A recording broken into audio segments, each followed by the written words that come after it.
So today we welcome a German music icon. He is a musician, band leader, producer, and his work spans some of the most important and influential areas of modern music making. So won't you please welcome Mr. Manuel Göttsching.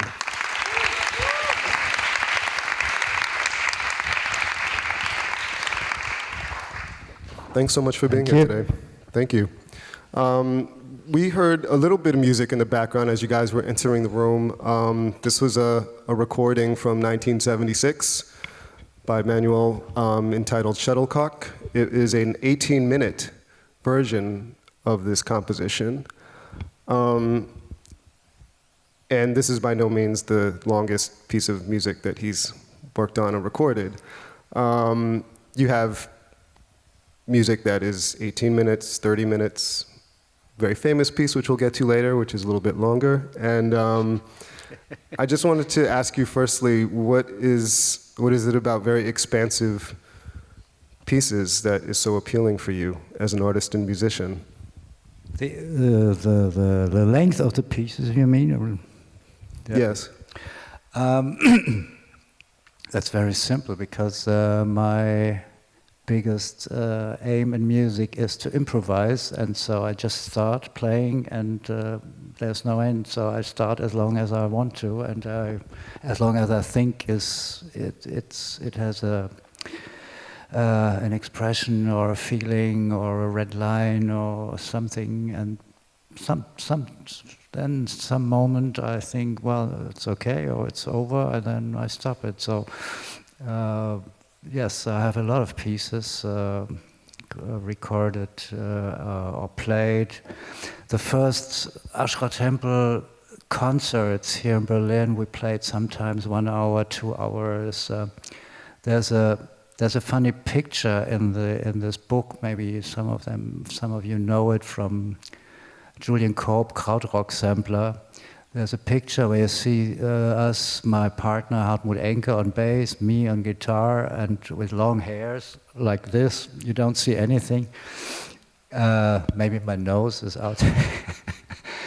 And Klaus Schulze on drums. And there's the line written under the photo is Ash Ra Tempel could play for hours without looking at each other.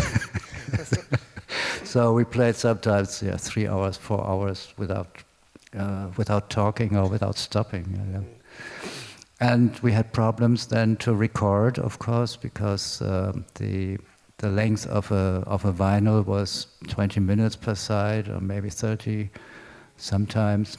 If it's not too much dynamics, you can do it. I did it with E2-E4. I had to do it. So I started also to compose and to construct shorter pieces. So it varies from some. I think the shortest one is less than 3 minutes that I did, and the longest one is 1 hour. Mm-hmm. So there's a point at some point where you realize the expression is complete. So how does it start then, I guess? Yes, it depends on the feeling of the music. It depends what you do. Sometimes I compose pieces. Then I know exactly what it is, and then I see I decided after the possibilities of the composition, of the tonality, the chords, the harmonies, and sometimes I don't do it. Sometimes I don't. I just start playing on, and I don't think much about composition. Improvisation is then the basic thing, and then of course there's no time limit. Many pieces I did are a mixture of both. It's a mixture of there's a structure for composition, but there's a possibility to improvise over this structure, some harmonies or some chords or some rhythms, and then sometimes it's longer, sometimes not.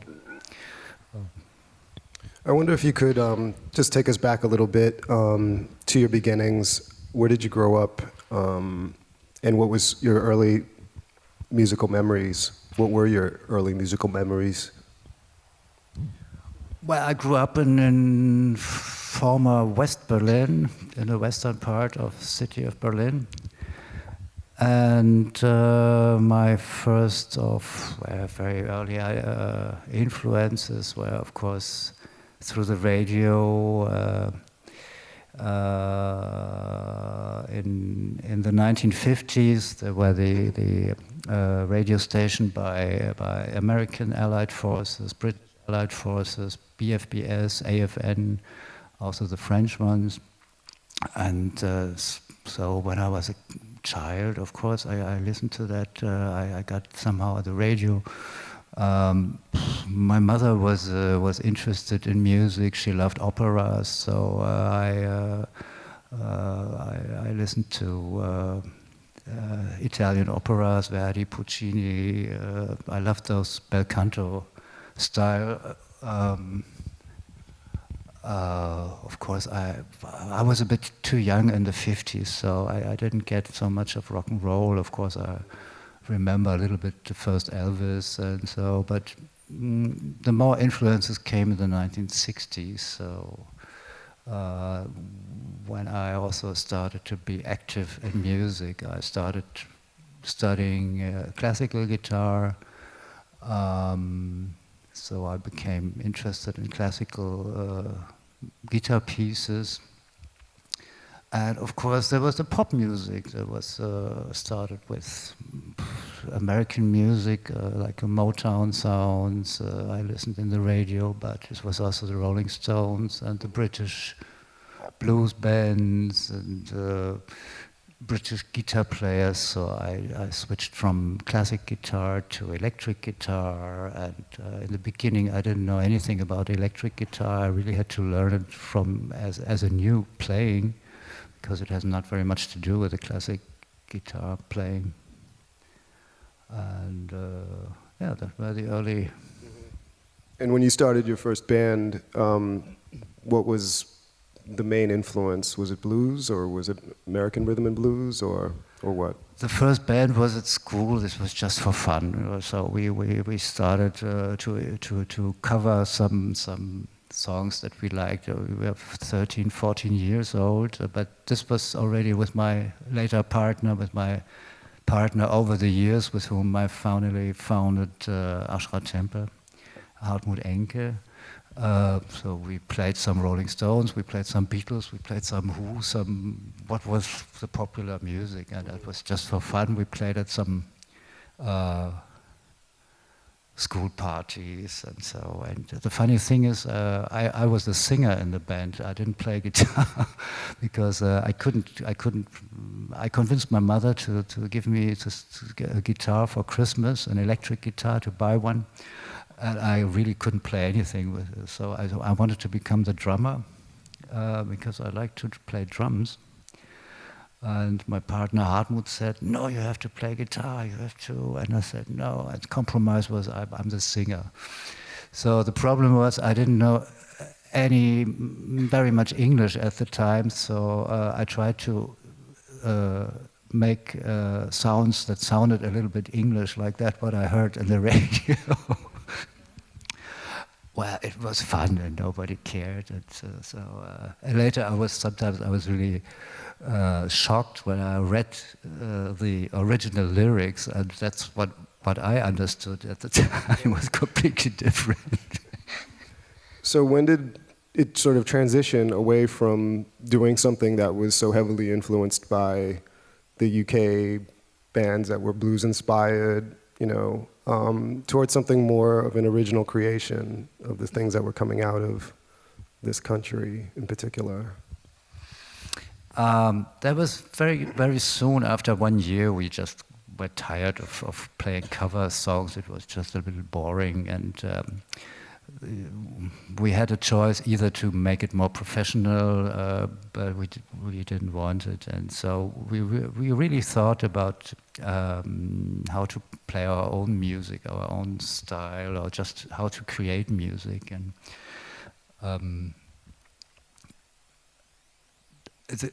there were one important thing was the birthday of the 16th birthday of Hartmut. He got a vinyl from Blue Cheer playing the Summertime Blues, which was more hard rock than blues in a way, and we were really fascinated by this, and we thought, oh, we try this type of style. At the same time, another influence, which was an influence in Germany, in the German music, this was free jazz. And although we didn't like jazz, but the impact was free, to make free music. So this could be free rock, free folk, free whatever, free classic maybe, yeah. And so we were fascinated, to create sounds and to make really free music, freestyle, without any structures or music rules, just starting and playing. And that was in 1968, and we found a third member for it. We made one concert. I remember we had to leave the stage after 10 minutes because the young kids, they wanted to hear some cover bands who play the Beatles and the Rolling Stones and not this. And so we were a bit too early, at 14, 15.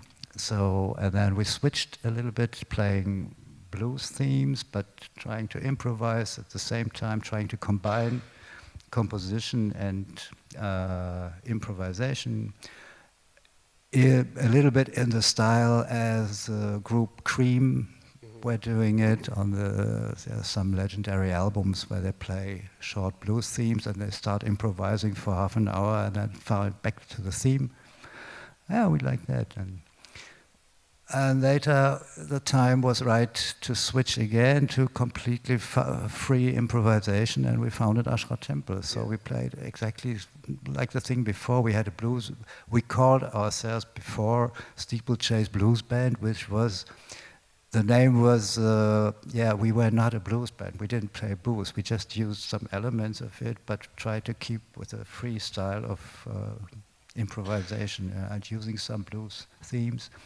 And for starting to compose or to build up your own ideas with music, blues is a fantastic start because it's very simple and you can, for a start it's a good thing, and then you can develop something else out of it. Just out of curiosity, what sort of free jazz artists or compositions were you listening to at that time as an influence? Was it just the idea of free jazz as a concept? It was more the idea, because we didn't like jazz. So jazz was, for me, it was old skiffle bands or swing, or old people playing some swing at brunches on Sunday morning. So we didn't like that, and we thought it's completely outdated. But there was a nice place in Berlin called Jazz Gallery, a small club, and we quite often went there and saw people, and there were also blues musicians coming there and playing, and so we got a little bit influenced, but not really from the free music, free jazz scene. I don't remember. I think I don't hear records, so I don't remember that. But the idea was fascinating. Right. So more of a conceptual thing. I mean, that's interesting though, because African American identity as it's associated with free jazz, this is very revolutionary music. But what you're creating with Ash Ra Tempel and all the other bands that are emerging at this time was also something that had a very specific roots in that era and coming out of what you've described as a vacuum.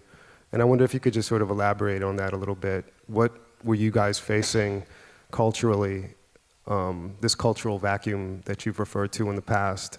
Can you kind of describe what that is for everybody here? Yeah, you have to go back to Berlin, maybe in the 1920s, 100 years ago. Berlin was a quite lively city with very interesting cultural scene with music and theater, cabarets and literature, and very experimental. There was some people from the Dada movement. There was Walter Miering and George Gross, for example. They composed a piece for a knitting machine and a typewriter. They performed that.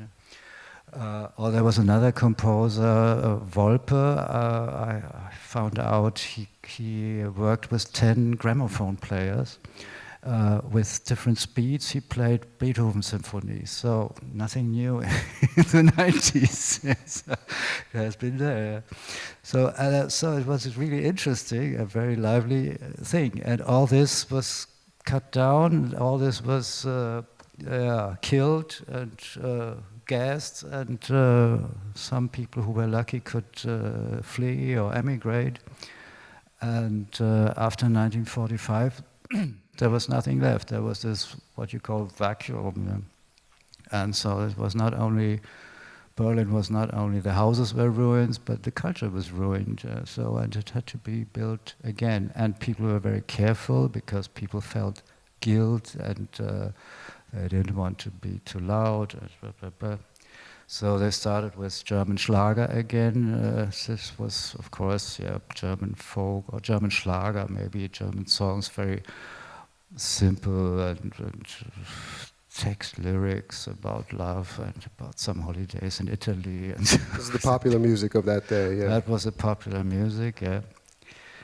And but there still was jazz, so the jazz scene was very lively in Berlin before the war, and jazz was, of course, also forbidden during the Nazi time.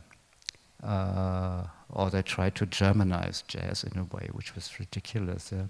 And of course, people wanted to listen to the real jazz or swing, what was popular. And so after the war, there were also some new, younger musicians who tried to keep up with the jazz scene and but there was a gap. They couldn't listen, they couldn't follow the jazz development for 5 years or even more. So it was a bit outdated, and then there were orchestras, big bands, the radios. Every radio station had his own or several big bands and dance orchestras, Tanzorchester, we said. So this was the music scene, and not very progressive or creative or inventive or something. Yeah. And then came the 50s, the rock and roll. There were 3, 4 singers in Germany, like Peter Kraus, Z. Herold, who played a very shy version of rock and roll, which was also not so attractive. So it was German Schlager, and it was only in the 60s. It started beginning of the 60s with, of course, with influences from America, from Britain. It started with protest and folk music with Bob Dylan, and then protest folk music in Germany grew in beginning of the first half of the 60s. And in pop music, there came the Rolling Stones, and this was also new. This was protest. This was not nice lyrics. This was satisfaction. I can't get no. So this was new, and this, probably inspired the young generation in Germany to create something new. So there was German protest, folk music. There was a complete new scene developing, and very experimental. And there was an audience. People wanted to hear that. So it was concerts and were welcome, and it was a very creative and lively years, I think. So. Well, let's hear a little something from the first Ash Ra Tempel album. This is a track entitled Emboss. We're not going to play the whole thing, but we'll play a little piece of it. Mm-hmm. This is from 1971, Ash Ra Tempel.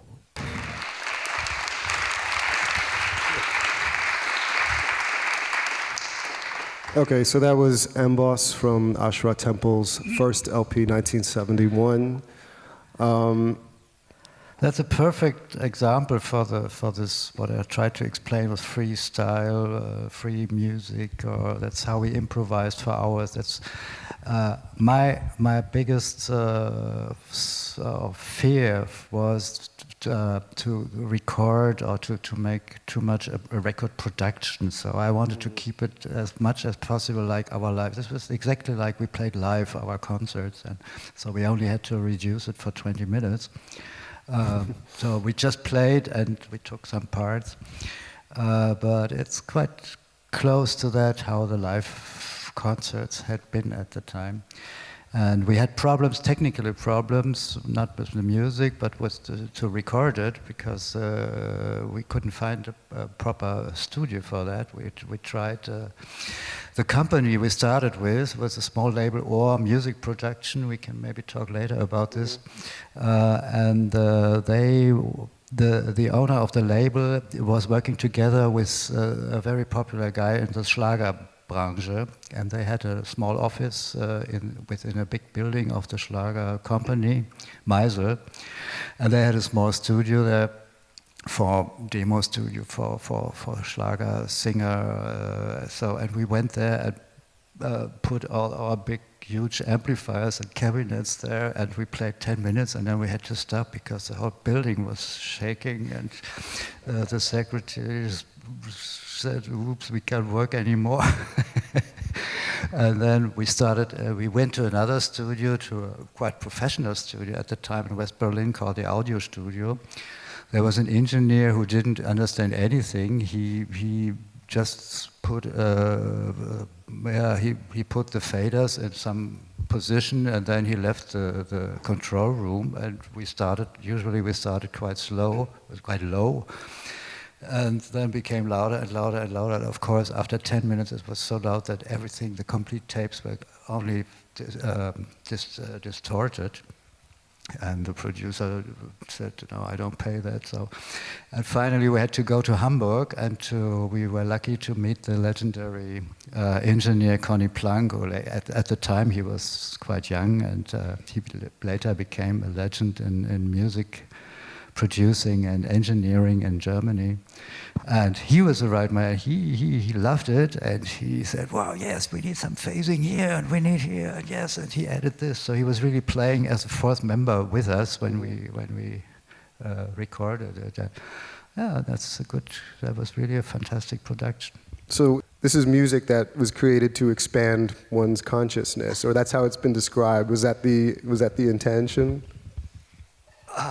Yes, that's well, no, I wouldn't say so. I mean, this was the common kind of promotion in that time, because music had to have some meaning, and you had to explain why do you make music, and what's the reason, and what do you want to express with your music, and so you had to find something, and it was my partner Hartmut. He was great in that, and he explained everybody that we find new consciousness and whatever. So I didn't care. I just wanted to play music, and that's why.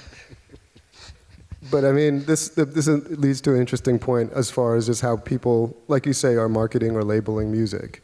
Even in a place, excuse me, like Berlin at the time, which I guess it was a fledgling industry. It was an industry that was building back up. There was you had said that there's no music industry really when you started here. And yet there's still this compulsion, this need to have to be able to market something or make it tangible in a way for people, because this is so experimental. Yes, you're right. The industry was the Schlager music. That was a big industry, but for that type, it was nothing compared to Britain or England or America, where there was a complete industry for the beat music, for the rock music. There was an agent, there was a manager, there was a label, there was a publisher. And in Germany, these bands or groups and musicians at the time, they were completely doing all by themselves. Officially, the management was forbidden in Germany. You had to ask to go to the governmental to the state department to ask for a job as a musician. It was crazy. So you couldn't actually have a music manager. It was not. No. We had to do it ourselves. So it was the road manager was the manager, or the graphic designer or the photographer was at the same time the manager. Or you did it all yourself. Right. So this was very unprofessional. But on the other hand, it was. Yeah, it gave an atmosphere of really a very creative atmosphere was happening, because people were so, I mean, there was a lot of crazy things happening, a lot of things were completely stupid, but some really nice things emerged because of this non-professional behavior. There were a lot of reviews, especially about this first album, that people said this is music that, for example, Iggy Pop would have loved to do at the time, but he couldn't because the industry would not make it possible to record something like this. That's probably true, and that's why some strange things happen in Germany at the time. Yeah. But because of the social and political situation at the end of the 60s, of course, everybody was highly politically, how to say it, I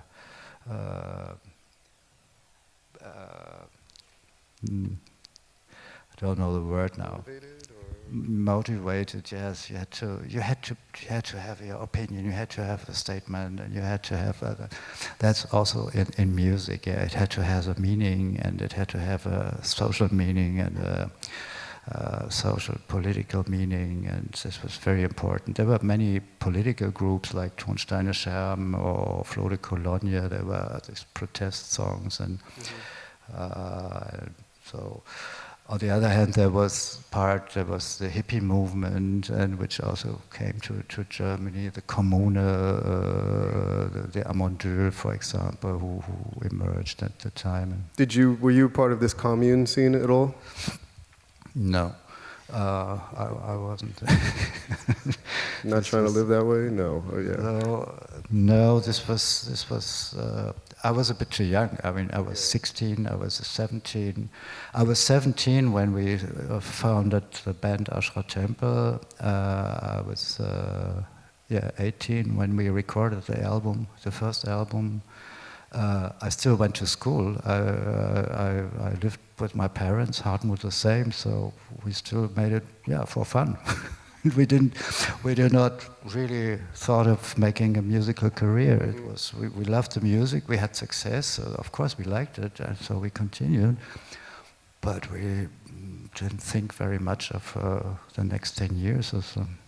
Okay. So speaking of like labels and genres and whatnot, so there's a term that you mentioned before. It begins with a K, ends with outrock.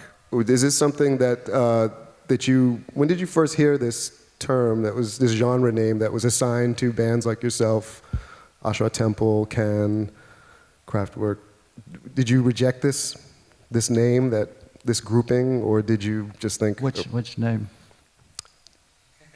I'm not going to say it. No, because I know it's contentious for some people. Aha, no, it's funny, so of course. You mean Krautrock, or... Yeah. No, it's a funny name, so it's okay. I think it's quite appropriate, the name. Because, it has something German, and Kraut is also something mixed up. It's not really organized, so it has something, and it's not really rock. So, of course, in the beginning, many musicians, especially musicians in Germany who took it very serious to play serious rock music, they were of course offended.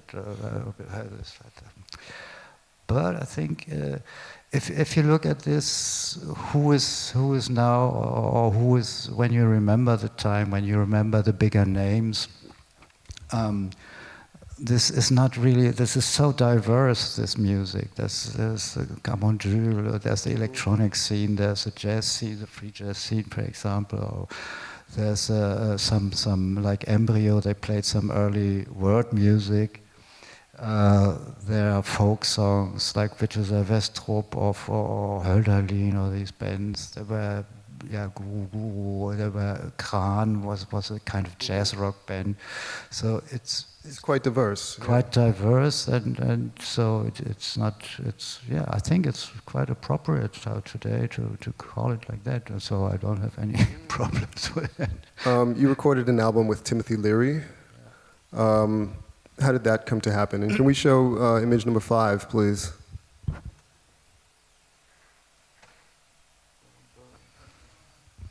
So this is you guys in the studio. This is not me, no.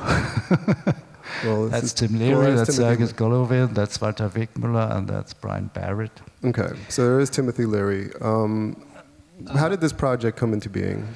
We recorded our second album, Schwingung, and we wanted to include some lyrics for the next album as well. We had a crazy singer for the second album, Schwingung, which was it was a nice experiment, but it was a bit very adventurous. So, and we used a text we had on the cover of our first album. We had a text from Ginsberg. From the whole, an excerpt. Allen Ginsberg, Allen okay. Ginsberg, yeah. And so we thought maybe we could win. It was difficult with text, so we had to make something in English because we thought of being an international music or musicians, and so we didn't want to make something in German. And so we thought maybe we can win Allen Ginsberg to work with him or something. But Allen Ginsberg was nowhere to find. Nobody knew where he was. And then our producer, the label owner, Rolf Ulrich Kaiser, he came one day and said, well, Timothy Leary is in Switzerland. We can make a contact. I didn't know at all who was Timothy Leary. I never heard of him before.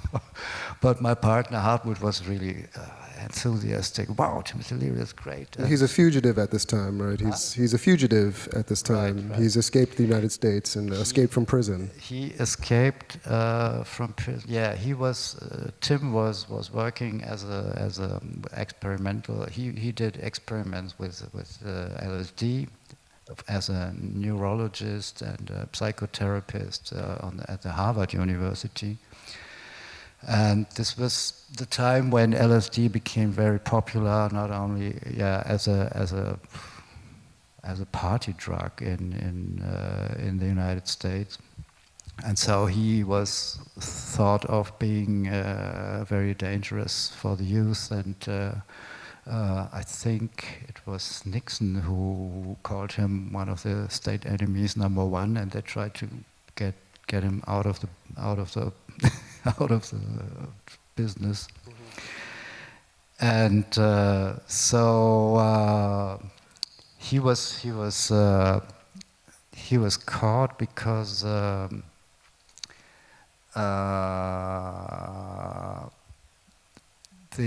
rules or the laws for drugs are different in each state in the United States.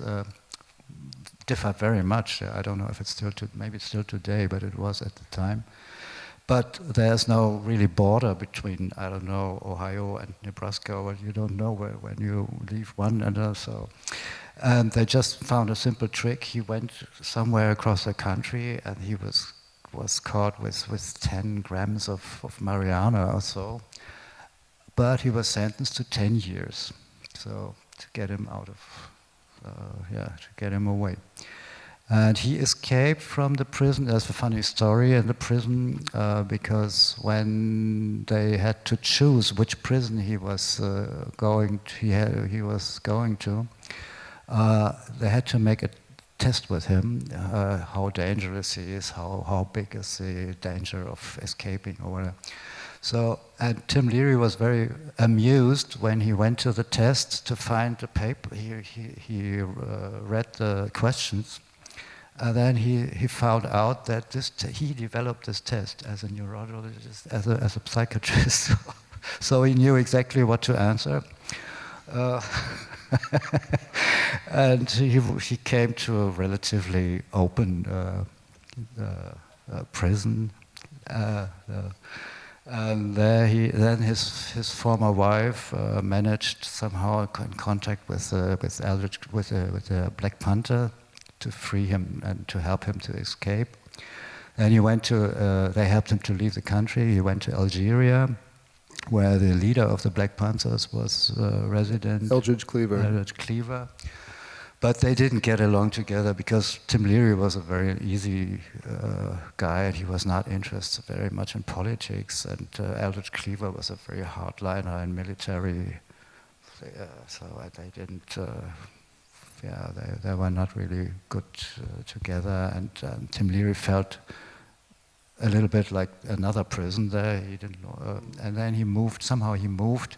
I think he found this English guy, Brian Barrett, and they moved somehow to Switzerland, because in Switzerland he had some friends, political friends who cared that he was not delivered, or how to say it, to the United States. And yeah, so he lived there for about 1 year. And in that time we met. Hartmut went there with the producer, and they made a concept. And funny thing, by the way, Switzerland was, of course, in Switzerland, LSD was invented, Albert Hoffmann. So you went to the motherland, basically, yeah. And so, but the record is not about LSD. Tim Leary was writing a book about 7 levels of consciousness. That is something that, a theory, I don't even know if it's his theory, maybe it's an older one, but he wrote about it. And a theory that different stages, levels, each human being is passing through, more or less. And so we took this idea of the 7 levels as a basic structure, as a basic concept for the album. And yeah, then we went back to Berlin, and we had some more guest musicians for the album. And then we recorded. In summer we went to Switzerland and recorded there for some days. And you still perform some of this material today with other musicians? Yes, that's another story. That's a funny story. Well, let's hear a little bit of Ash Ra Tempel with Timothy Leary. Yeah.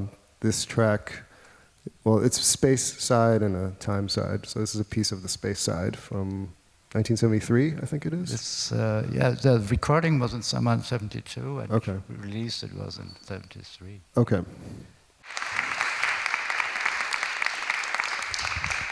Good. So you're still performing this material today with different musicians. And that's Timothy Leary on vocals, though, right? Yes, initially he was supposed only to write the lyrics and to speak some words. And then he was so enthralled by this happening that he just started to sing, and he could sing. It worked, yes. So we left it like this. It was a quite chaotic production in Switzerland. We went to a studio, the most modern, advanced studio in Bern, in the small city of Bern at the time. We brought the engineer from Cologne, from our other studio.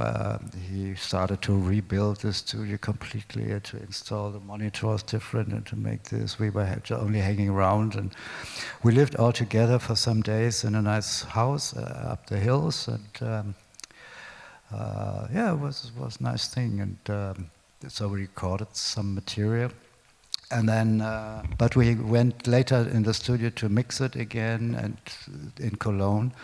So Tim, he was not allowed. He couldn't come to Cologne, so he sent his assistant Brian Barrett to Cologne. And Brian was always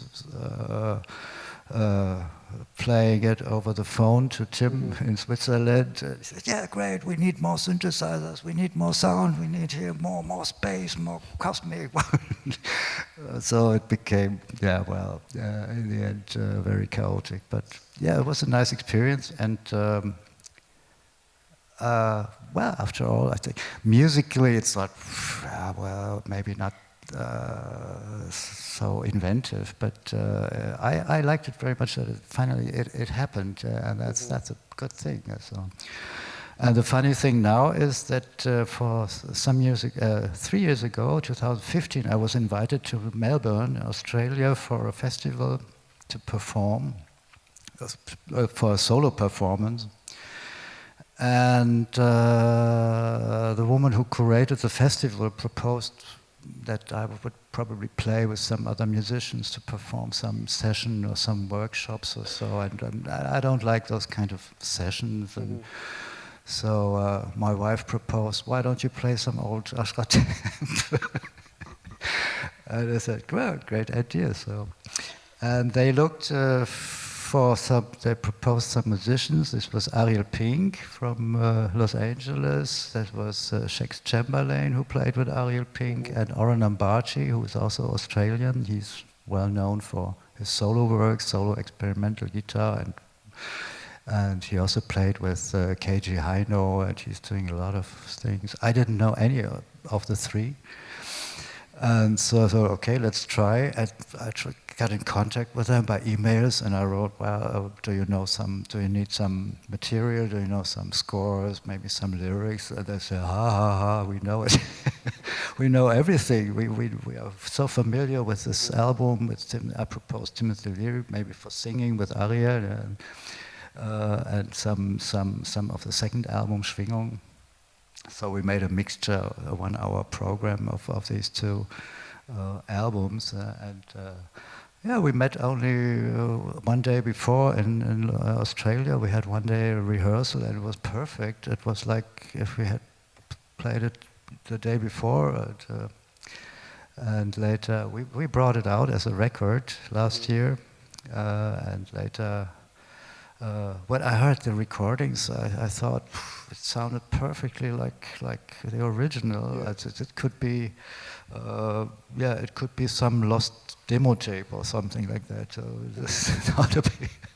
Well, I mean, this is a recurring theme for you in a way, because you are constantly revisiting, even though some of this material is older. You are reinventing and reperforming and representing this material quite a bit in recent years. I actually want to skip ahead a little bit because.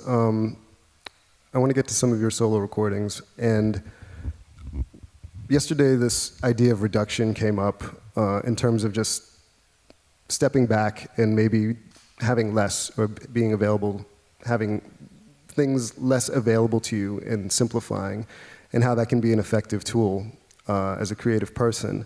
When you did the first solo record, Inventions for Electric Guitar, Ash Ra Tempel had dissolved. Did you feel that was a necessary thing to do something entirely on your own? Yes, it was not immediately, but it developed within 1 year. So Ash Ra Tempel was basically a project from my partner, school friend Hartmut, and me for many years, from the very first school band, cover band, until Timothy Leary, and then we made a nice fourth album called Join In, which is also an improvised album from the beginning to the end, but very soft and very, a bit relaxed, and it's not aggressive at all. It's very different from the first one.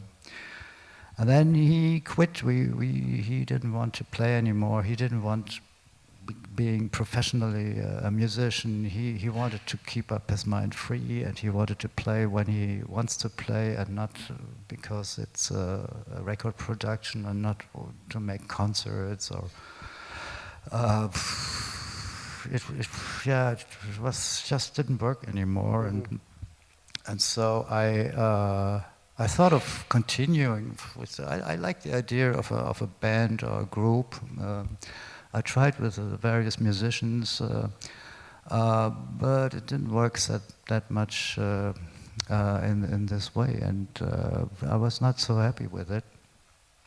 And that's somehow 1 year later I came up with the idea of a solo album, and a little bit I was influenced by I found out about minimalism, minimal music, which became popular beginning of the 1970s in Germany, and I heard some Terry Riley and Steve Reich at festivals in Berlin, and it was especially Terry Riley influenced me as a musician. Not so much maybe as a composer, but I saw him playing, and I was really attracted how he performed and how he played. He's a very fluent, very great keyboard player, and just with a simple tape delay, he made incredible sounds and all these minimal structures. He played and played. He could do it with very simple technical equipment. And so I thought, why not? I think I can play a little guitar, so why not? I should try it with a guitar. So I used, I took what I had, which was just one guitar, and I used a tape recorder for a delay, and I used the minimalism, or I used the structure of the delay as to keep with this rhythm, to keep the structure of the repetitive patterns. And another idea was to use only guitar as a sound source, so not to. But this is also a minimalistic approach in a way, because you just reduce. You take 1, 2, 3 elements, or so. Say, I concentrate on this and don't do anything else, and I don't have to do overdubs and more drums and more whatever. I try to make the best out of these elements. So. Well, let's listen to a little bit of a track called Echo Waves from Inventions for Electric Guitar.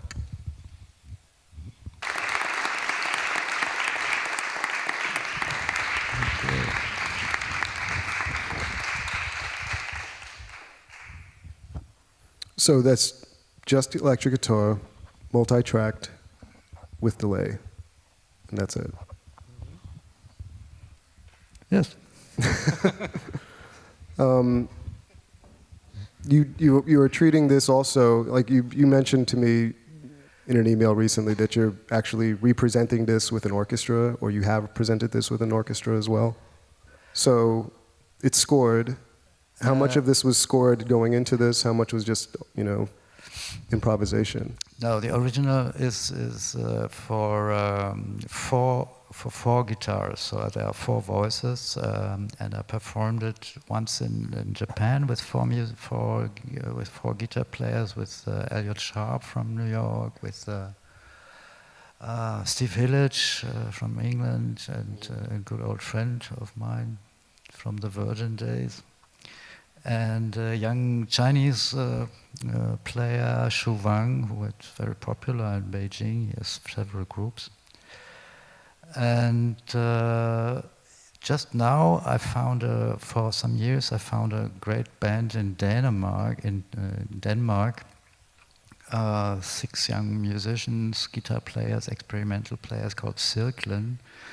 They play experimental guitar music. They used to play in a circle, and the audience is in the middle, so they're having kind of surround effect, but very interesting idea. And they were fascinated. Of course, they knew the piece and they liked it, and I invited them for a concert in Szczecin, Poland, at the Philharmonic. There's a great new Philharmonic. And we performed it there. That was so. It's not an orchestra. It's just a group of guitar players, because it's a guitar piece. But of course, I cannot play it alone. So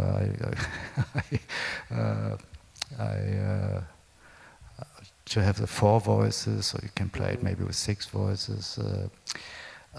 Yes, I've written down the scores. I have. Here the actual, where is it? Album, the new album, the vinyl album we have made some 2 years ago. I put on the backside the original score that I had written for it. I had to try. I tried to find a solution to write down the delays, the initial note, the first, the second, third delay in a kind of 3-dimensional way. So that was a funny idea. So of course I had written it down, but I wrote it down later. So first I played it, and then I wrote it. Then I've written it. Is there something that you want to show us with? Yeah. So so I can demonstrate it probably a little bit on the guitar. It's I used for the delay. I used a tape recorder, a Revox A77, which was a state-of-the-art tape recorder. And the delay was produced, the length of the delay was produced by the speed of the tape and by the distance between the recording and the playback head. So it was a fixed delay, and later I got a modified model of this tape machine where I could change the speed, and then I could change the delay times also. But for this, at this point, I had just a delay of around 370 milliseconds. I can make just a little demonstration for it, so that you hear how it has been done.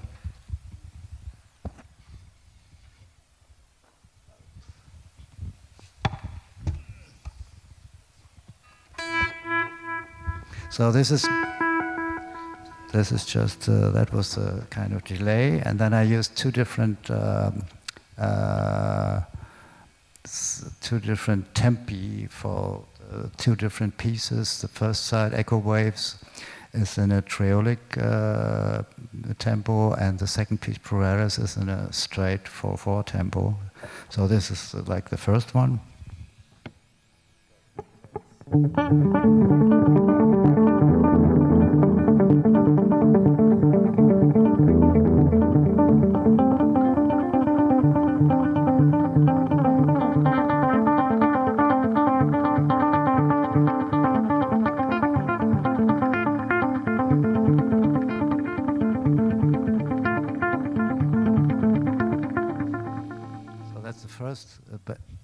Oops, yeah. That's the first, that's the initial part. The first guitar starts with that. Then there's a second guitar which plays a bit more on a higher level.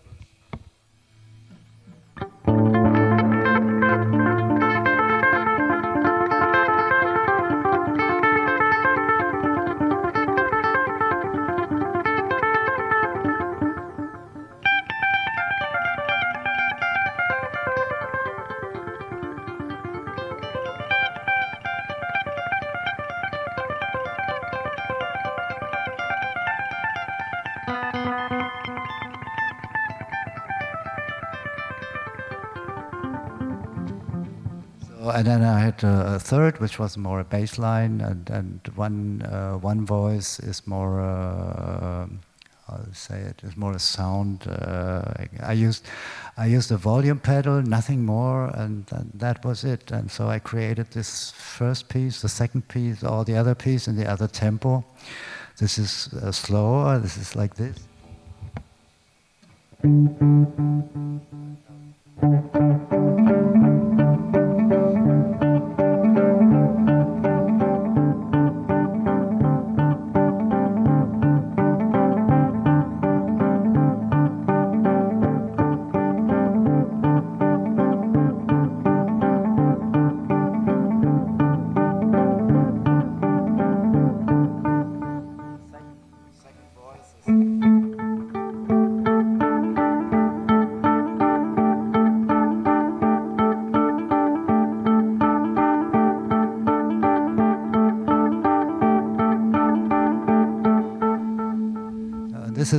This is played for. This is the basic theme. This is played for. I had to play it for 20 minutes. So this is. There's no editing. So I played it in real time because I didn't want to cut the tape. So, and it was the first. It was the first recording I did in my own small studio with a tape recorder. So. I had to work for it for a while to get it on tape because technically it was not so easy. You have to concentrate for 20 minutes, and if you have some scratch or some thing at 18 minutes, you start again from the beginning. And I had some problems with my refrigerator in the kitchen. He was producing clicks from time to time when he switched off and on, so I had to turn it off. So but somehow I managed to get it. It took 3 months or so, the whole thing, to record it, all in all. And that's So it's a very meditative thing. You get into a kind of trance maybe when you play that for 20 minutes. And there's another nice thing that I can show you because I wanted to make every sound with guitar. I tried something with. I have to show it to you.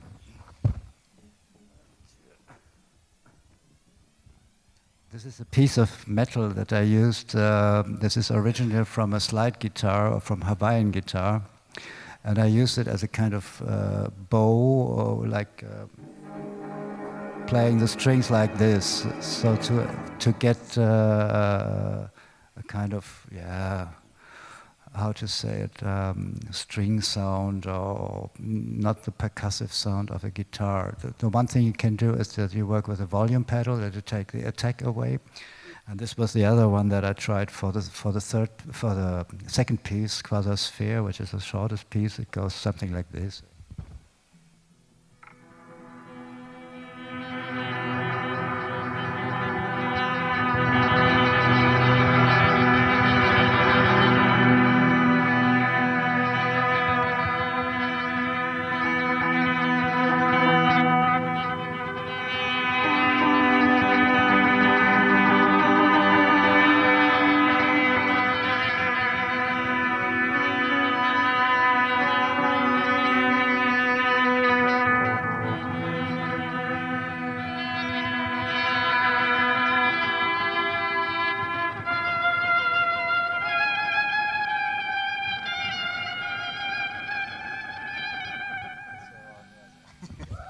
Just an example.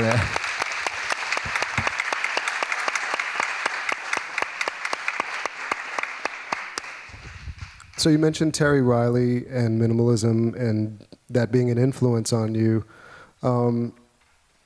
especially with echo waves, but obviously with things that we're going to talk about next.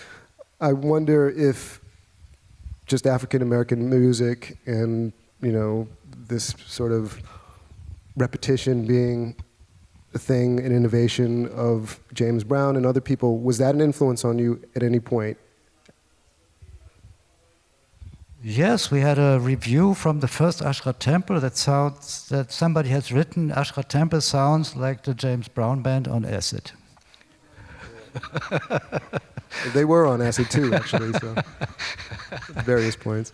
Of course, over the years, everything, but it goes back from all my music. I mean, it goes back to my studies in classical guitar. What I love to play from these old ancient composers, Carulli, Carcassi, Zor, they all wrote pieces called Etude, which is just pieces for rehearsal. They are not really considered as big compositions, but they're just for rehearsing your fingers, your right fingers, your left hand. And you can, more or less, you can improvise with these passages. So you just play very simple chords, you change from one chord to the other one. It's just for rehearsing in a way, for rehearsing your physical training, and there you can start. You can start. It gives you possibilities to improvise because you can interchange it, exchange it. It doesn't matter. It's only for training, and it's also a repetitive thing. It's just small patterns that you repeat and repeat and repeat to train it. So maybe I was already in that part influenced, and of course it was the music, the popular music, like the Motown music, especially the long pieces. I always loved. I remember I was fascinated from this piece by the Rolling Stones, "Going Home," which was crazy, about 11 minutes long. Nobody at the time made pieces of 11 minutes, so it was. I really liked that idea. So, all right, we're going to play something now. That I guess I should introduce it, but actually I'm not going to introduce it. This is something that we're going to talk about a little bit. For now, we're just going to play some of the music.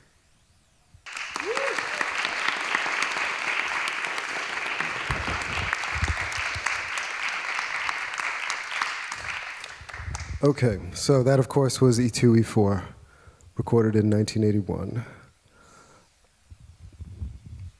Sounds pretty good, right? Sounds okay. Apart from the music itself, there's a legend involved in how this was created. Maybe some of the people in this room know the story behind it, maybe some of them don't. I think it might be a good idea just to retell a little bit of that and how it came to be. there are 5, 6, 7 years between Inventions and E2-E4, and a lot of things happened in between. The next step after Inventions was that I had enough of guitar sounds, and I always want something new. I do it only once, and then when I'm happy with it, I don't want to repeat it and don't want to. Yes, I think of something new or different, and so I started working on keyboards and composing for keyboards, and that was my next solo album then in New Age of Earth, which gave me also a worldwide contract with Virgin Records in England, and it was good. This is a very warm recording, you know, ambient in places, and using the synthesizer, yes, as you said. It's very much composed. There's the first track, Sun Rain, is very much minimalistic composed, a kind of a rondo. The second one is more kind of a blues, but electronically with synthesizers and different things. And so at the same time, I started to build more in my studio. I got more equipment, I got more synthesizers, I got a mini Moog. First I got an ARP Odyssey, ARP sequencers and mini Moogs, and so the studio equipment grew, but I also recorded some. I worked again with 2 musicians under the name Ashra. I wanted to keep that up. I recorded 2 albums, Correlations and Belle Alliance, with these guys. I recorded another solo album, Blackouts, in '77. And then I started performing with not playing guitar, but as a soloist, only with sequencers, synthesizers, a little keyboard.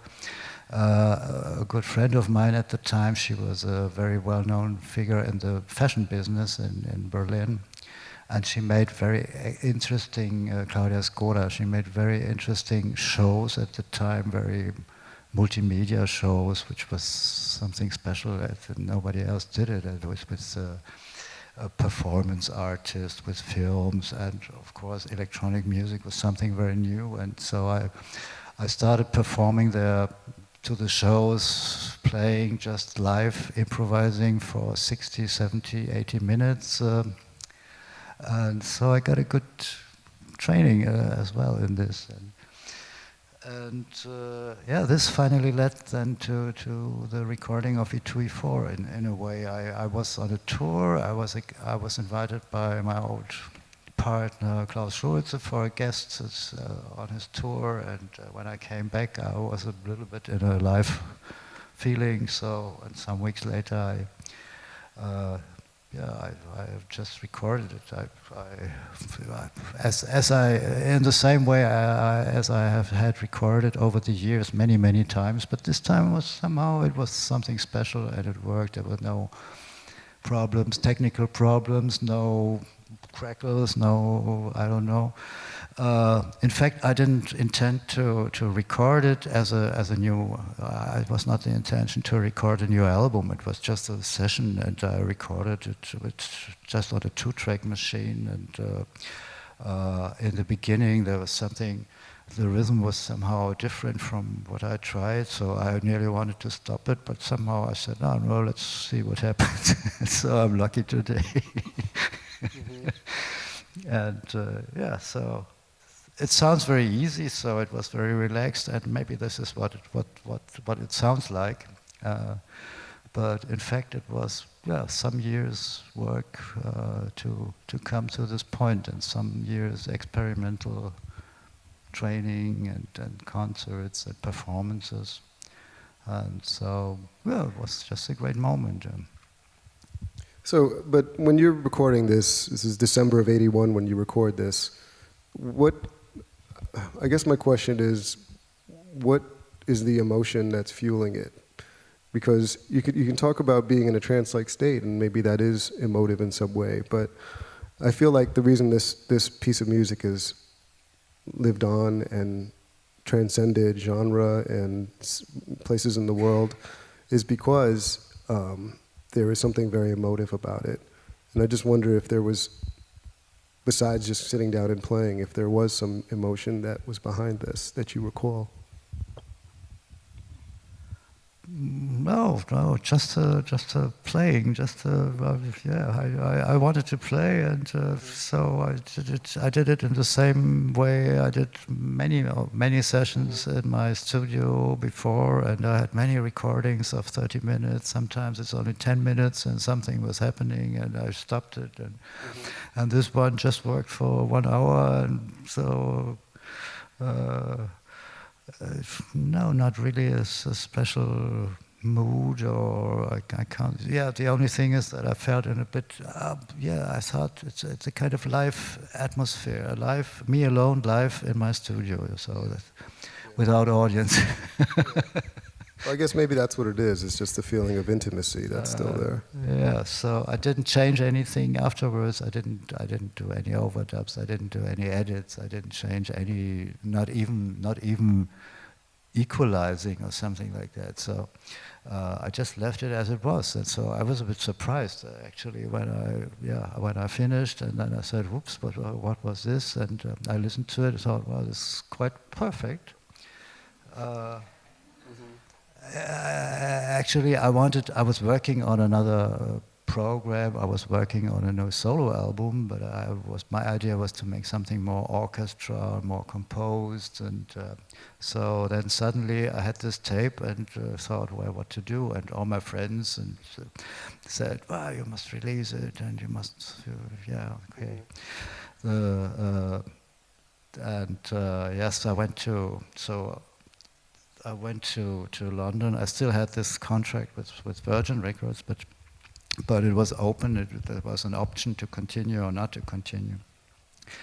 And Virgin at the time had developed from a very small independent label to a really big company, and so I thought, well, they would have made it. Maybe they would have bought it, but it would have been thrown in a corner and forget it. So 2 chords for 1 hour and not even a format for a record, for a vinyl. So what to do with it? So it was. So I thought it's not the right thing, and when I played it to Richard Branson, I remember when I was seeing him at his houseboat, and he had a new baby in his arm, and the baby was falling asleep, and he said to me, "Manuel, you can make a fortune with this record."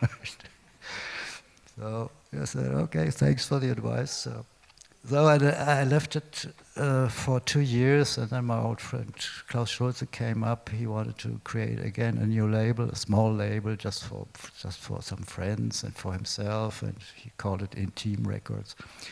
And so he asked me if I would join him or if I had some music, and so I said, okay, why not take this, try this? And so I thought it's a small label, so we can see how it works.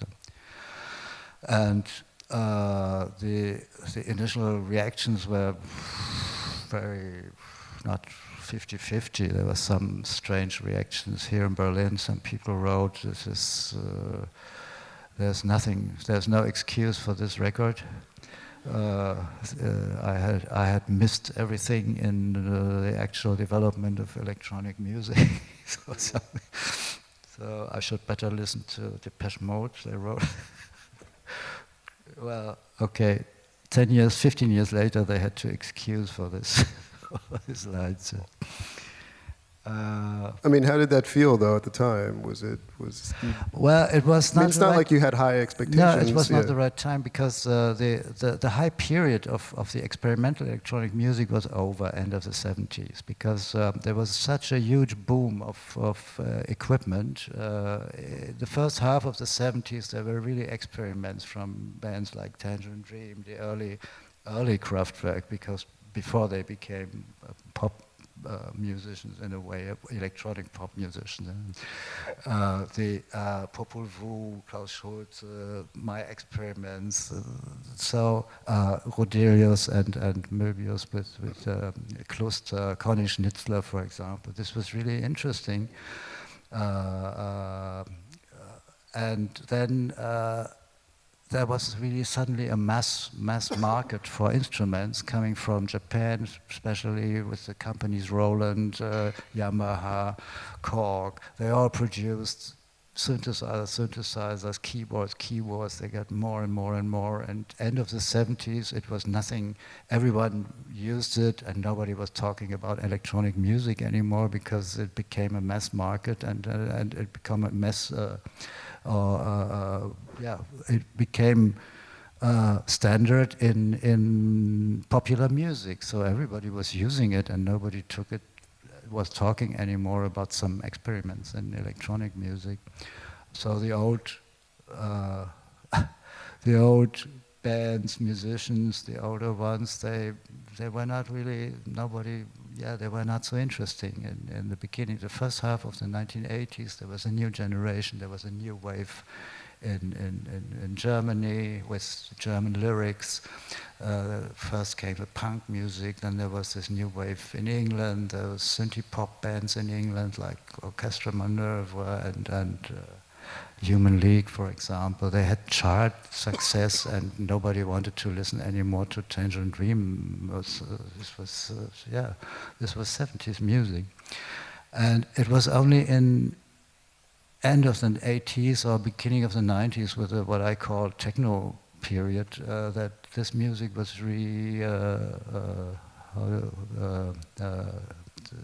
that came again to into the mind of musicians and producers. They remembered that it became again interesting and was played and used, and there were concerts again. And so, it took a while with E2-E4 in the first years. It was nothing spectacular. It was a very slow growing success. And it came, I think, first from Detroit or New York. In New York, there was a club, Paradise Garage, where Larry Levan, I didn't know anything about him before. I didn't know that at the time. I heard it many years later that it happened like this.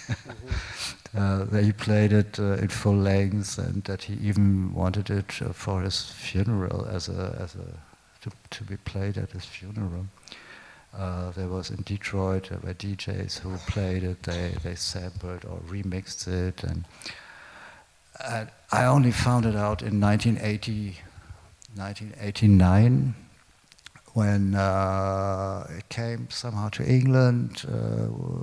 English DJ played it, and then there were Italian DJs. There were several groups of DJs who wanted to make remixes and versions of it. And then there was this version of Sueño Latino. They asked me, they came to Berlin, the label manager, and so I was surprised, and he showed me all these bootlegs and mixes that I didn't know anything of before. So you had until then you had no inkling that this was a record that was being played in a dance environment. Yes, I heard of it, but it was mid of the 80s that I heard that it was played in New York in some clubs, and I couldn't believe it. I thought, well, it's not produced as a dance music, so this is not a heavy bass drum. This is of course, this is rhythm, and this is floating, and yes, you can maybe, but I couldn't imagine. But I think it's just it adds to the sort of legend of this recording, in that, this is I guess a remnant of a time when one of the things that's so special about DJ culture, at least from that era, is that you didn't have to have made a dance record to be embraced by somebody for a dance audience. And this is a perfect example of that. I wonder if you feel that there's any kind of parallel with even, this being repurposed as something for a different audience, with you using any of your own equipment, studio equipment, instrumentation, and sort of taking those elements, whether it be guitar, delay, keyboards, whatever it might be, and repurposing them in a way. Is there any kind of parallel there between what you've done to create the music and how this music that's been created is being No, ingested? I see it as a. For me, it was just a state of the time. What possible. That's how I played with different analog equipment, sequencers. That's how I used it, how I played it. My minimal influences, and so when I compose and when I record whatever, I don't think about how to call it or how to yes what might be the audience. Of course, I have my experience, so I know in what direction it should go, or it could go. But it was no intention like that. So of course I just accepted it, and I thought it's a kind of transition from the classic, what I call so-called classic minimalism from the end of the 60s or beginning 70s into the techno time or whatever, however you may call it, or modern electronics, or that's a kind of bridge between, in between. That's what I think. Yeah. When you're representing this music, because you've performed this live, many times in the last 15 years, whatever it might be. Not so many times.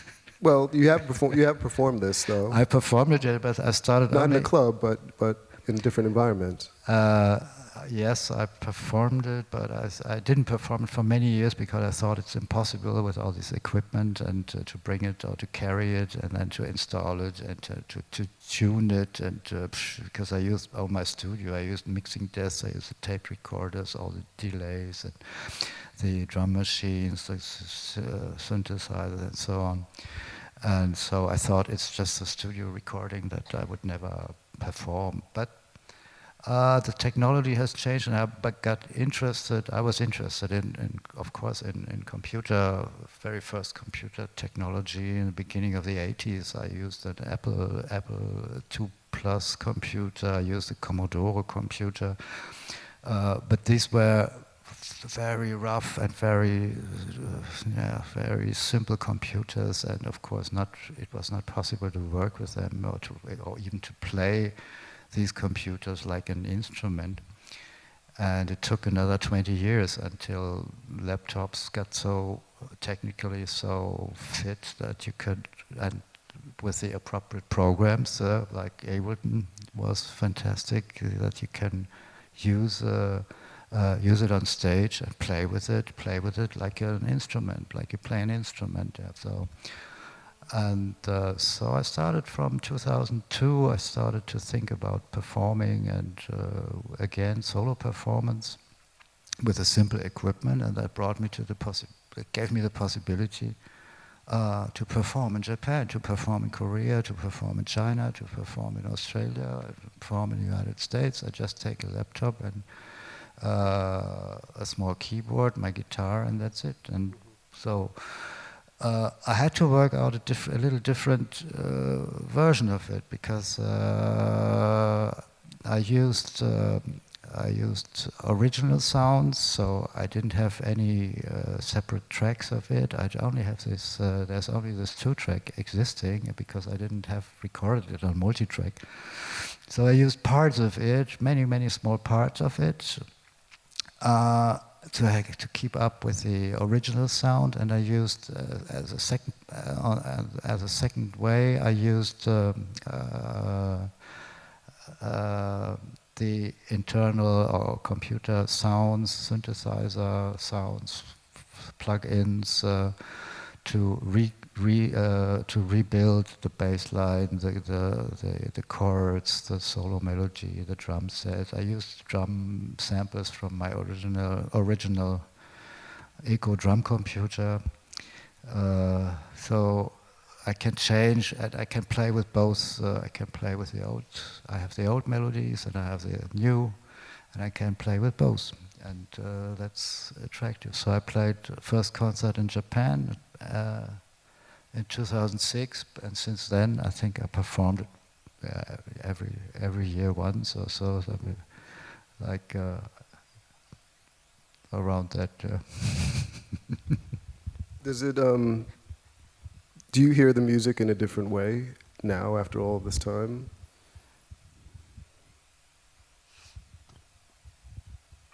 No, I don't hear it different. This is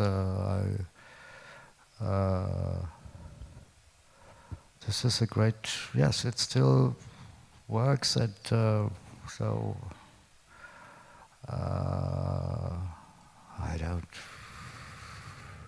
I try to keep as much to the original when I perform it. So I always perform it quite exactly to 60 minutes and in the same structure.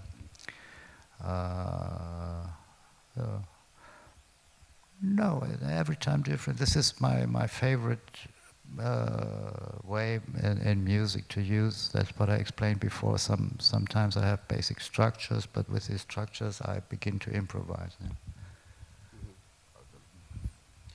I want to open this up to questions in a moment, but you've obviously been working on a lot of other things in addition to representing this music, composing, doing scores and whatnot.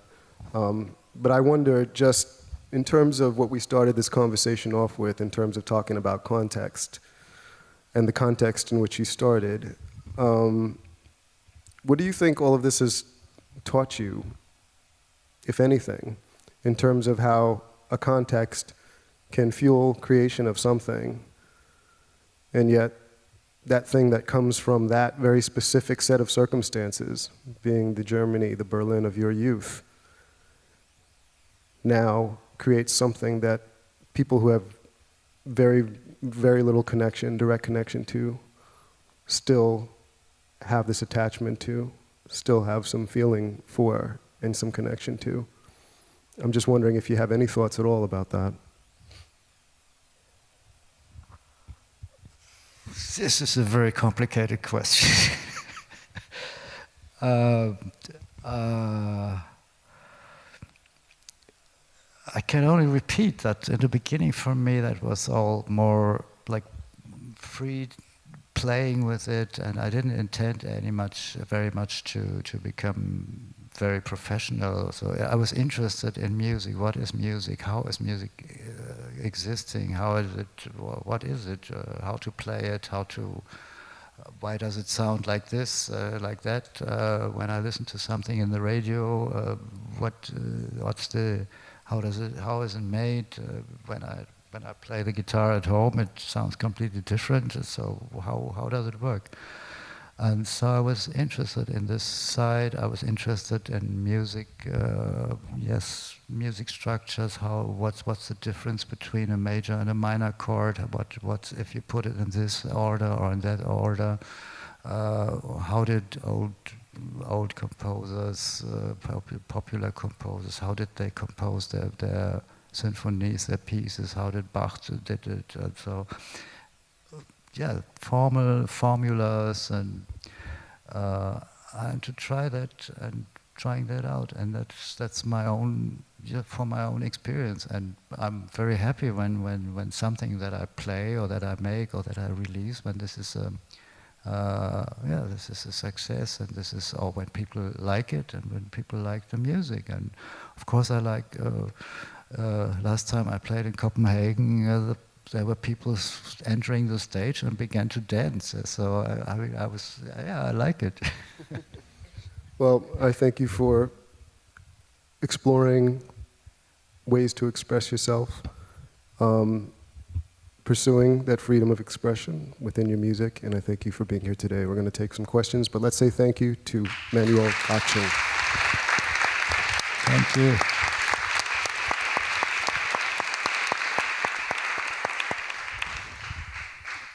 Does anybody have a question for Manuel? And please, participants only at this point. Thank you.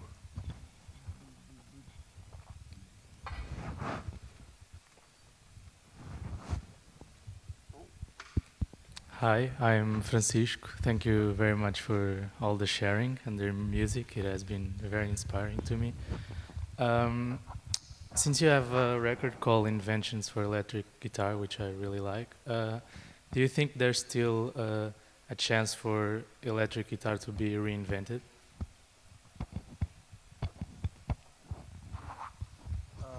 Yes, of course, you can try. What I did is just an example. What came to my mind. This was the idea to produce every sound that I could imagine or that I wanted, just with a guitar, and to give it a form or structure. I've chosen this minimalistic approach to put it into a composition. That's it. But yes, so this is of course I didn't follow this anymore because for me it was done. So I have no intention to continue that or to. I return to more to the. As you can hear in E2-E4, the second part, I use just a pure guitar sound. There's no distortion, there's no effect, or there's not even an echo or so. It's just a pure guitar cable into the mixing desk, and that's it. And so you have a beautiful sound.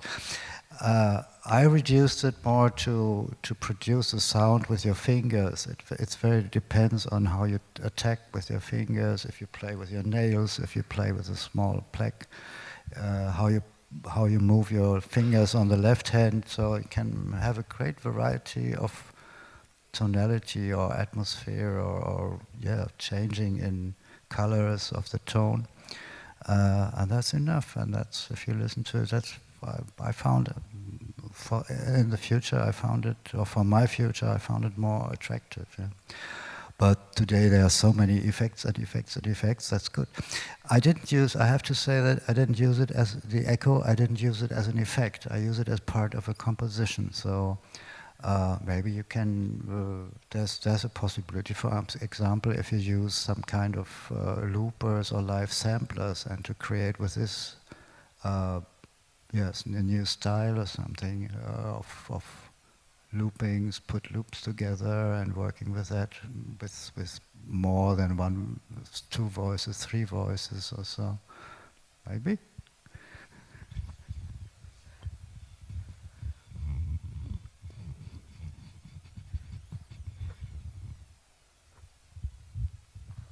Hi. Thank you for talking to us. Your music is very inspiring. I wanted to ask if you use any alternative guitar tunings. Alternative guitar tunings. Alternative guitar tunings. Tunings? Yeah. Okay. Yes, I had to for Inventions because I wanted to play a bass or kind of lower voice for bass line, so I detuned the E string. I just tried something, yes, because sometimes I have very special chords that are not easy to translate or to transform into another harmony, and so I tried some tunings with that. But I'm used to the classic tuning, so I always, most of the time I return to that because I'm used to it and I'm trained with it, and when I start improvising I don't want to think too much what's now this note and where's this, and so I would have to play too much with my head and not with just playing, and so when I do longer improvisation, if I do a special composition, yes. I played, for example, what I did, I made some tunes with Hawaii guitar or pedal steel, not pedal steel, but yes, Hawaiian guitar. And there are different tunings that you can use for playing with chords, or there are several possibilities that I tried out, yes. Hi, thank you. I was wondering, how do you decide which recording of yours will be released? Because you improvise a lot. How do you make this decision? Yeah, that's sometimes not so easy. In the beginning it was very easy because there was no time. We had only one recording and that we had to use. So the studio time was over. of course, it started with your own studio, but when I started with my own studio, with inventions, for example, I had when I was lucky when I finished with the track, and when I had 2 tracks and then the 4th track, and so there was a limit of technology and my own limit, and then I said, okay, this is enough. I don't have to do any more. I don't have to add more instruments or whatever. It was a danger in later years when the technology was getting bigger. You had 8 tracks, 16 tracks, 32 track. So this was terrible because musicians were really thinking they had to fill all these tracks with, and there's still some space, and you can do this. I was never into that because I reduced it to 8 tracks. Or what he said, what Jeff said before, that to find minimalism, that is a way that you reduce it to some elements, that you don't put another drum track, another violin, another piano. So then you just reduce it and you concentrate on what you want to, for what the composition should be. Think of classic old composers. They composed piece for a cello. They composed piece for 1 violin, and then you have only 1 violin and not a big orchestra. So you have to express everything in this one voice. So it's a matter of self-control. The excerpt you played from Inventions for Electric Guitar, it sounds incredibly fresh and not really dated at all. And I think it has you can see a lot of relevance in it in the kind of contemporary post-rock. So I was just curious about, so the approach that people would take with making that kind of music now would be very much based with loop pedals. So I was wondering how you sort of made this composition that's 20 minutes long, and you're saying you have to record, you have to just sit there and play each part. Did you have a vision for what each of the parts are going to be, or does it start with just this one layer and then the improvisation builds it, or did you have the picture in your head beforehand? Well, I had the 4 tracks, so I could use 4 tracks and 4 voices. So I think I played I think I had the basic themes that I tried to play or to explain, and I just recorded that, and then from then on I started developing the other voices. So sometimes I used a kind of second voice, the bass or something, then some more in contrast to the first or the second voice. I think it was a process step by step, and so I just started with later I did it where you had to, so I had to have a basis of some minutes to get into the mood, and then to think about it, and then to test it and try it. Today you can it's very easy, you just make you put in some notes and you have a basic sequence and then you try out as long as you want. So at this point in those years I had to pre-record the basic in a way, and then rewind the tape, start from the beginning, and but I always do. I did some kind of, as I have shown, I did some kind of diagrams, so that I thought maybe here this one, then another part. So it's divided in some parts. There's a change of harmony in some part. There's some very atonal parts. It goes back to a more rhythmic, rocky part in the end of the first piece, and so there's a structure. It's, step by step, as far as I remember, I think so. Could I ask one small other thing? You said about notating it afterwards. for live performance. And I was curious because of the way you say that you use the delay not as an effect but as a part of the composition. So what was your kind of, how did you notate that delay as a part? Because it's not a classical convention kind of a thing. Yeah, that's not so easy to explain because echo or delay was nothing special at the time. This was used by Pink Floyd, by all the big bands, Jimi Hendrix, all in all the studios, but they never really worked with it. And what I did was to play exactly in sync with the echo. That means that the echo or the delay was controlling the tempo of the piece.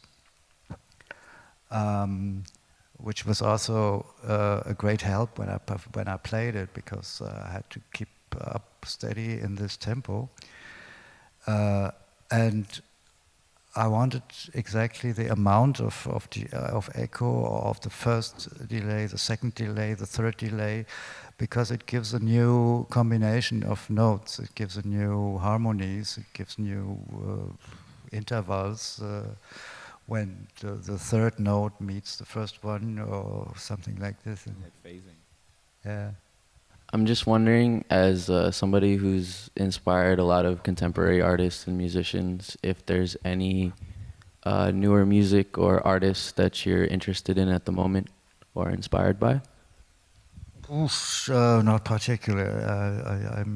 I don't listen so much to music. What I'm listening to is, or what I try to find is, and that's what I do myself, to work on, to work on something new, new structures or styles, or this is not only electronic. This could be anything.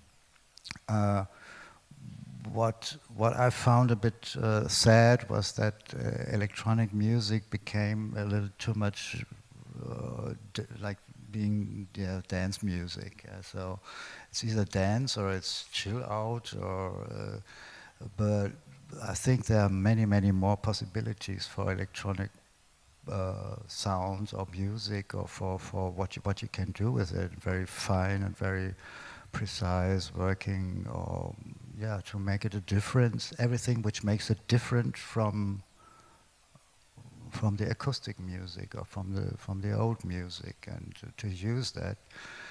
And what I'm a bit missing is something like this, what happened in the 60s, 70s with this minimal music, which was just, it was not depending on the instrument. This could be electronic, but for example, the orchestra, the ensemble, Steve Reich ensemble was playing completely acoustic, classic instruments, but it could be also electronic. So it's a style of music, it's a structure.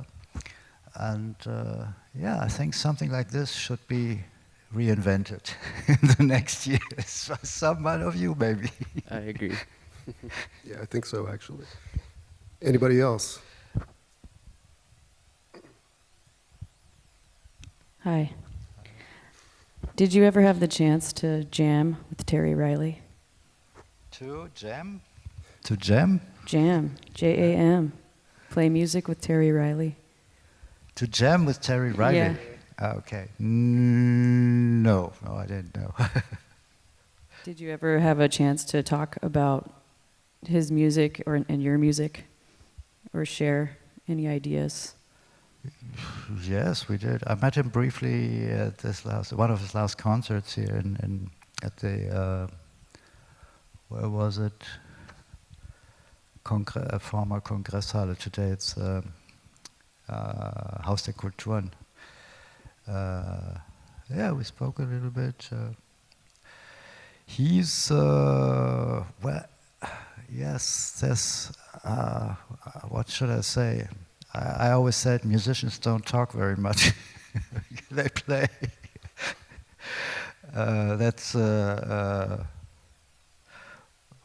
That was our basis for when we founded Ash Ra Tempel. Klaus, Hartmut and me, we didn't talk about it. We just met, and we didn't talk what we are doing. We didn't talk about what we play now. We just started. So we began, and the only discussion was who begins today. When we had a concert, we were behind stage and backstage. We thought, oh, you start today. Oh no, not me. You go. So that was all. But we didn't discuss the tuning, or we didn't discuss the chords, or we didn't discuss. Sometimes we start slow, we start maybe a bit more fast or so, but the rest, everything was, no, we didn't talk very much, and somehow it worked. The music, we spoke in music, so we spoke in playing, and so maybe a good idea to do it. That's what happens in a jam, of course, yes, and that's maybe a good idea. But the last time last concert, Terry's concert here, I didn't see him. He played with what was his name in English, tabla player, and he played. Huh? Yeah. He likes very much Indian ragas and performs this. Anybody else? Hello, Mr. Göttsching. I'm a big fan of E2-E4, and I actually listened to in a Larry Levan playlist from Paradise Garage. So, well, basically, when I just first heard it, I noticed this constant pattern of the repetition as a constant pattern in your music. And I just wondered if you, at the time, you had like any statement or like something against traditional music that constantly changes, or that was like your natural way of composing. And also I want to know what the chessboard means in the artwork of the E2-E4 record. Well, the flow of the music is just how emotionally I played it. So I didn't. That's completely improvised. So I just change it how I feel, and so I don't count to 8 or to 10 or whatever. I think now it's the right time, and then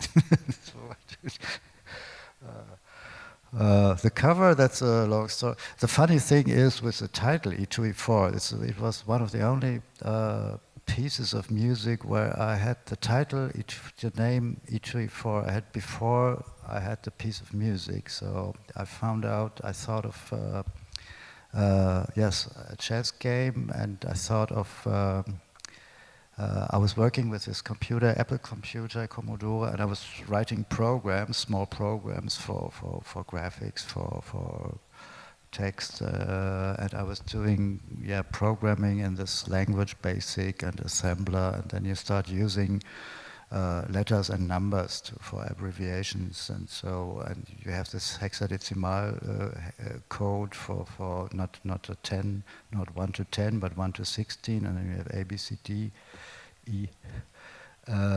So this combination I found attractive as a title, and then it was the third influence, or the third idea came when I saw the first Star Wars movie with this little robot which was called R2-D2, and I found it just funny because this is, yes, it's a machine, it's a robot, so this is a program.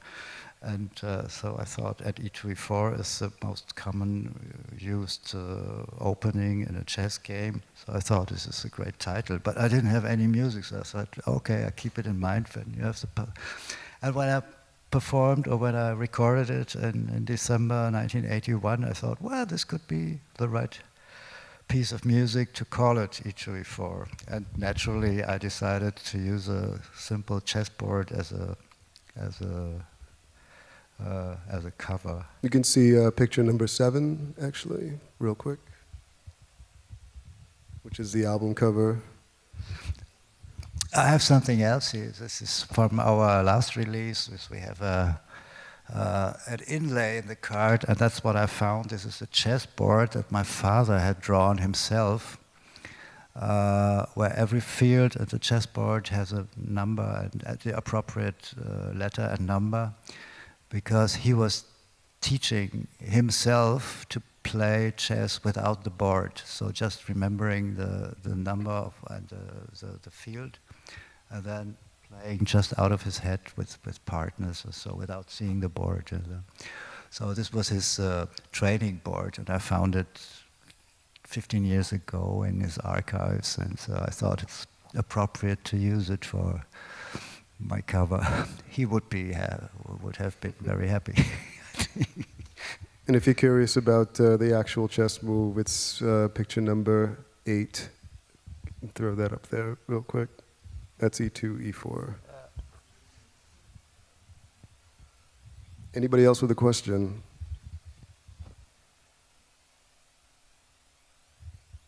Well, I guess then the only thing left to say is thank you once again, Manuel Göttsching, Thank you. for being here. That's great. Thank you.